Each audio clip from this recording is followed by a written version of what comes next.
E aí pessoal, beleza? No vídeo de hoje eu vou fazer uma demonstração de pintura para ver na prática como funciona a cor. O vídeo anterior eu falei um pouco sobre a teoria da cor. Seria legal se vocês assistissem ele antes desse vídeo, mas se não quiser, tudo bem também. Vamos comigo.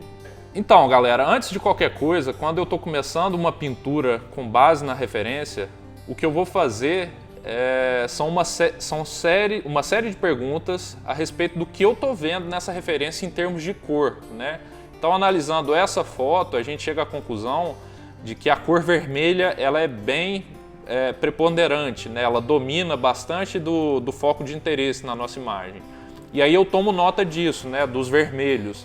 Mas ao mesmo tempo que a gente tem esses vermelhos, a gente tem algumas tonalidades frias, não só na camiseta do rapaz aqui, mas a gente tem um pouco dessa tonalidade fria no rosto, né, dele, né, pegando em algumas áreas do pescoço, né, da maçã do rosto, do nariz. Então é legal já analisar isso antes de fazer qualquer marca, né, na sua tela, no seu estudo. Uma vez que você tem essas informações coletadas na sua cabeça, fica mais fácil de percorrer os caminhos, né, da pintura, à medida que você vai progredindo, né, porque aí você já tem alguma estratégia, né, determinada assim, de início, né, logo de cara. Outra estratégia que eu acho interessante quando você vai começar a pintura é já de início quebrar o branco do arquivo, caso você esteja trabalhando com uma pintura digital. O mesmo vale para uma pintura tradicional. De repente, se você sujar um pouquinho a sua tela, né, o seu papel, seja uma estratégia interessante, porque você já começa a adicionar camadas de valores na imagem, né? E eu acredito que a gente tem um julgamento muito melhor dos valores, uma vez que a gente tira completamente o branco do papel, né? Então, nesse caso específico dessa pintura, eu preparei um fundo já texturizado, né, com alguns pincéis diferentes, algumas imagens, né, só para eu ter uma sujeirinha ali antes de começar, né? E a partir disso eu já começo as marcações também nesse intuito de quebrar esse valor muito alto, né? Eu quero trabalhar a partir dos médios, e aí dos médios eu vou descer e aplicar as sombras e depois eu vou subir fazendo as luzes, né? Como a cor principal aqui que a gente analisou, né, perguntou para a sua imagem, né, conversa com ela, cara. Pergunta que cor ela é. E aí a gente, conversando com a imagem, descobriu que essa cor é o vermelho. Por conta disso, eu vou no extremo oposto. Eu vou começar quebrando com os azuis, né, com as cores frias. Por que eu vou fazer isso? A minha ideia, né, inicialmente, é fazer com que essa fundação fria faça com que os vermelhos, quando eu for aplicá-los, que eles fiquem mais vivos, né, por contraste, sem eu precisar estourar demais a saturação, né? Essa não é a única forma de se fazer esse exercício, né? E eu nem sempre faço assim também. Mas nesse caso específico eu achei que pode funcionar, né? Na verdade eu estou testando agora se vai funcionar ou não, né? Mas vamos ver, eu acho que dá certo. Outra coisa nessas primeiras marcações, eu tento evitar subir demais a saturação, e para quem não assistiu o vídeo lá das cores, vale a pena ver, porque eu discorro um pouquinho mais sobre o que é a saturação, a luminosidade, né? E aí, basicamente a saturação é a força da cor, né? Então nessas marcações iniciais, eu estou tentando aplicar as cores bem suavemente, porque dessa forma, com as cores mais fracas, a harmonia fica mais tranquila de atingir, mesmo se eu tiver um contraste forte entre as cores, né? Por exemplo, nessa imagem a gente tem a pele do senhor aqui, né, ou do moço, como queira, bem alaranjada, que é a cor complementar dos azuis, né? Então, se eu coloco o azul junto do laranja, eles hiper fortes, né, isso tende a criar um ruído que nem sempre é interessante. Mas se eu equalizo, trazendo a saturação dessas cores mais para baixo, a imagem funciona com mais tranquilidade e eu tenho mais liberdade de variar essas cores, né? O que eu considero algo super interessante, sempre variar os tons. Uma vez que eu já tenho esse fundo sujo, né, essa abstração de pinceladas ali determinando o espaço que eu vou usar para essa pintura, eu começo a me preocupar com a silhueta, né, com o espaço que a figura vai ocupar nessa pintura. E aí, nessa fase, eu já estou praticando um pouco de composição também, né, porque eu estou lidando com o espaço negativo, né, e a composição, em resumo, é a organização do espaço, com os elementos que vão estar dentro dele, né. Nesse caso, é uma composição mais simples, porque eu tenho só uma figura e o fundo, né? Se houvesse mais personagens, né, isso aumentaria a complexidade. Então aqui eu já começo a fazer algumas escolhas de enquadramento. Mesmo que a foto esteja me entregando um pouco disso, né, eu posso modificar, né, interpretar essa imagem de referência e criar algo ligeiramente diferente do que eu estou vendo. E aí, mesmo nessa fase de silhueta, eu estou preocupado em criar essa variação cromática, né? Ter a maior quantidade possível dessa variação antes de estabelecer as formas que vão caracterizar essa figura, né? Porque as formas, no final das contas, são o que vão dar a legibilidade, né? Vão fazer a gente entender que esse rosto pertence a uma pessoa, né? Que não é um animal, que não é um castelo, enfim, são as formas, né? E isso é importante, né? Tem em vídeos anteriores também a gente discutindo um pouquinho sobre as formas, porque isso é maior, né, do que as próprias cores, né? Se as formas funcionam, você tem uma liberdade maior para escolher essas cores, para definir a sua estratégia, né?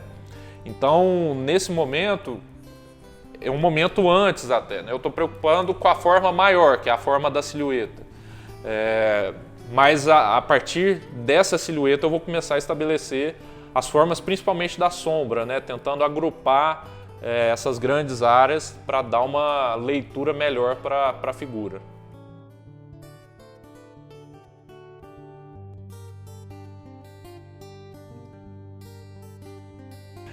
Bom, nesse momento, né, eu não estou preocupado com detalhes, então. Eu estou preocupado muito mais em marcar as grandes áreas, né, me preocupando mais com as proporções desse rosto, o ângulo que essa cabeça está fazendo. Eu não vou direto desenhar os olhos, por exemplo, né?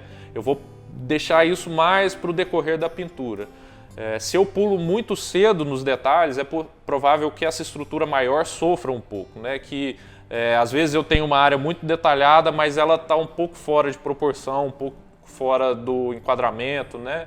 Enfim, então eu vou tentar ser o mais sugestivo possível para depois adicionar os detalhes, né? Sempre da estrutura maior para a estrutura menor.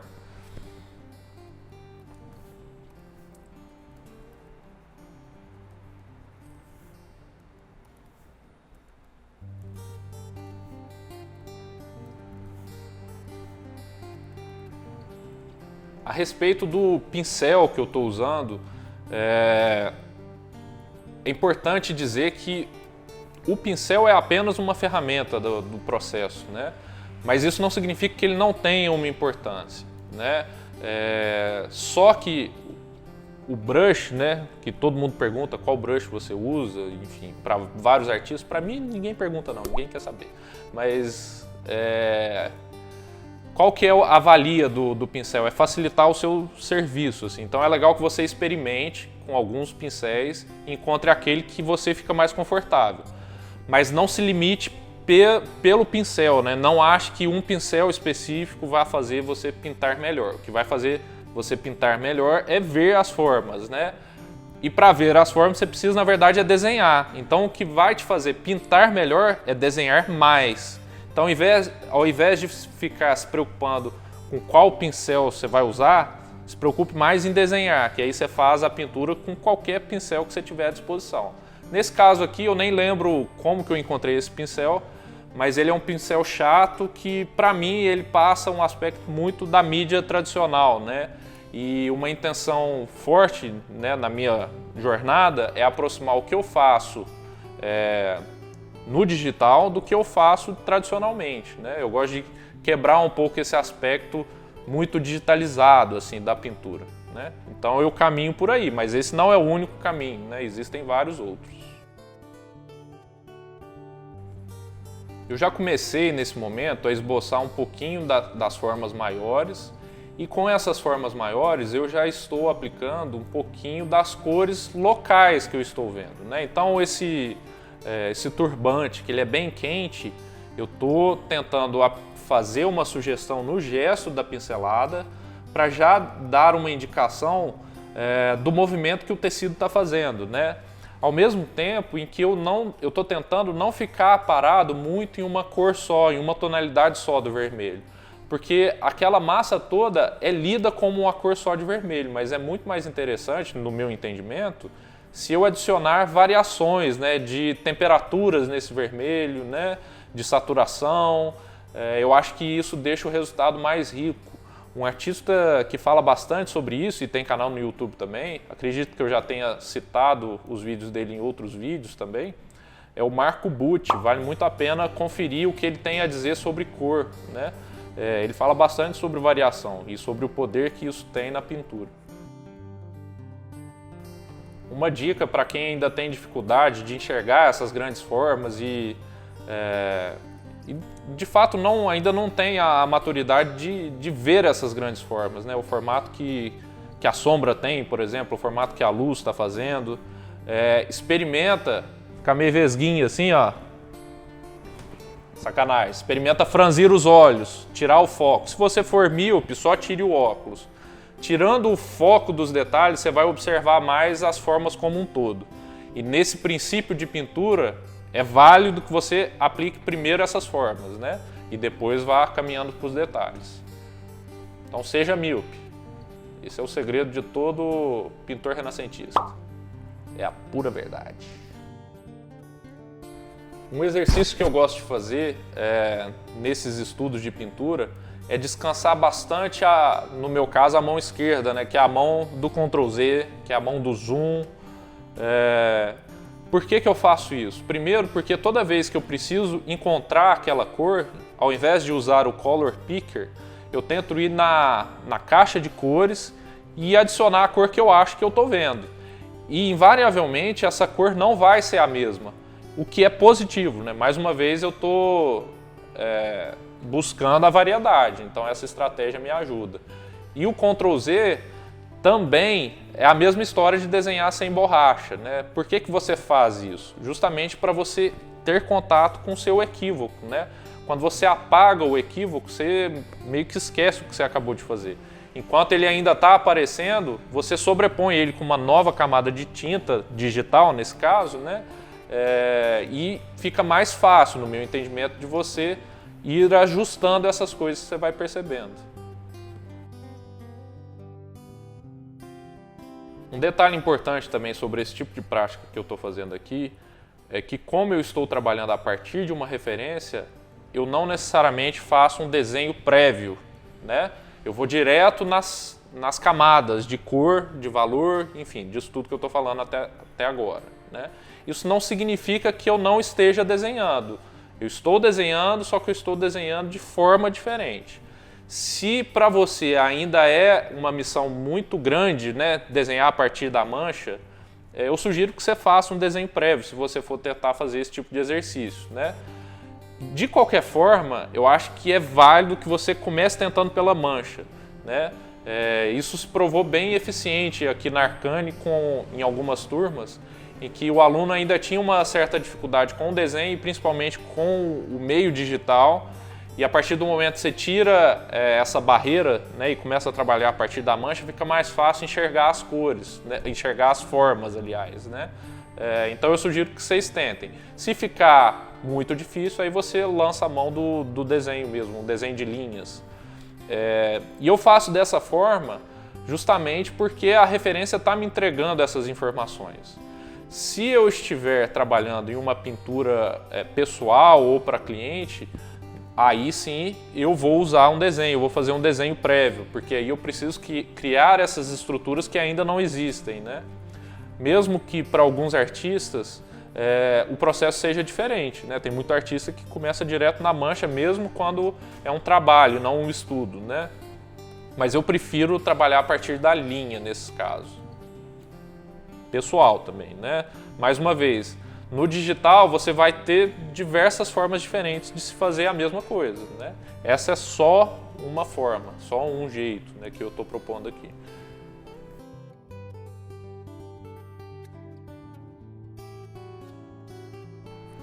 Nesse estágio da pintura, eu já tenho bastante informação cromática na minha tela, né?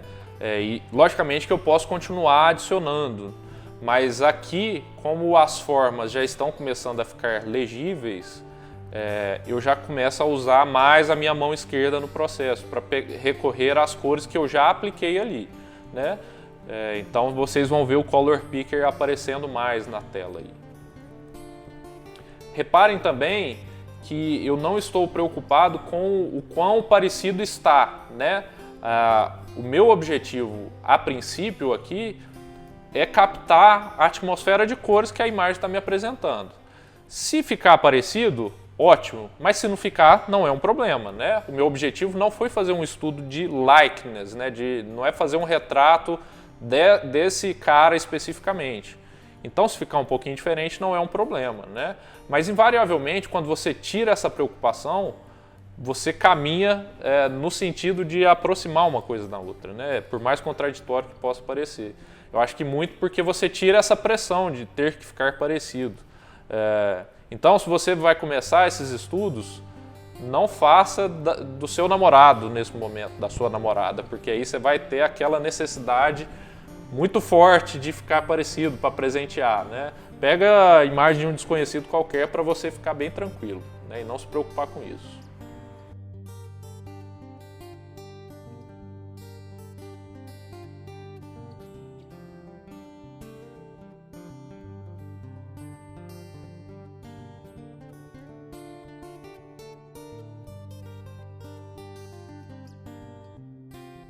Bom, no ponto, né, eu já andei mais um pouco com a pintura aqui e agora eu acredito que eu já tenha resolvido boa parte dos grandes problemas, né? Eu acho que a figura já está legível, já tem uma variedade de cor interessante. Uma coisa que eu ainda não fiz e que eu sugiro que vocês façam mais no início do processo, que é girar a imagem, né? Flipar, espelhar a imagem horizontalmente. Aqui no computador que eu estou trabalhando, eu configurei o atalho para o F2 do teclado, né? A vantagem de você virar horizontalmente a imagem é olhar sob uma nova perspectiva, né? E dessa forma conseguir reconhecer alguns equívocos, né? E ir mudando. O legal é você fazer desde o início do processo para que você não ande muito com a pintura e tenha algo muito grave para ser mudado, né? Se você faz isso com um pouco de antecedência, você evita que isso aconteça, né? No meu caso aqui, eu fiz a primeira vez, eu acho que resistiu, né? Resistiu essa flipada. E aqui nesse ponto, ó, até então eu não tinha dado nada de zoom. Como eu já tenho boa parte das grandes massas resolvidas, agora eu acredito que eu já posso me dar esse luxo, né? Para eu trabalhar mais nos olhos, né? E tudo mais. Começar a adicionar um pouquinho mais de detalhe. Reparem que o turbante, né? Que na nossa imagem de referência, ele é praticamente monocromático, assim, ele é só vermelho. Na minha imagem eu adicionei vários outros tons, né? Justamente para quebrar um pouco da monotonia de uma cor só.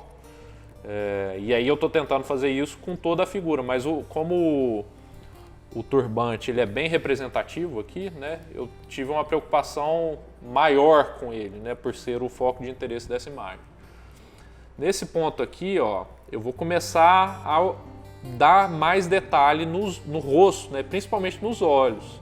Observem que eu não fiz o branco dos olhos muito. Aliás, até então eu não fiz nada, né? Eu só marquei a sombra da cavidade ocular, né? A gente tem sempre que lembrar que o olho ele está dentro de um buraquinho. Por conta disso, essa área naturalmente é sombreada. E aí, por eu ter essa zona de uma cor local, de um valor local mais baixo, para eu subir com a área branca do olho, que é a esclera, e na verdade ela dificilmente vai ser branca, eu não preciso dar esse salto tão grande no valor, né? Nessa imagem que a gente está vendo aqui, essa área da esclera, ela é bem amarelada, né? E eu não preciso usar um amarelo tão alto já para criar essa sensação.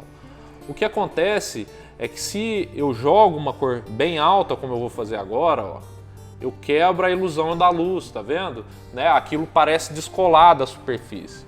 Então eu tenho que sempre observar o que está acontecendo no entorno da forma que eu estou pintando e não considerar só aquela forma, né? E por conta disso a gente acaba tirando a conclusão de que essa área da esclera aqui na nossa pintura é um valor médio, né? Bem baixo. E a gente entende como sendo claro justamente porque o entorno é bem escuro. E isso acontece tanto com os valores quanto com as cores, né? Se a gente analisar essa imagem só em escala de cinza, a gente vai observar que lá na referência a área da esclera é bem acinzentada, né? É bem escura. E uma vez que a gente adiciona cor, isso precisa se manter.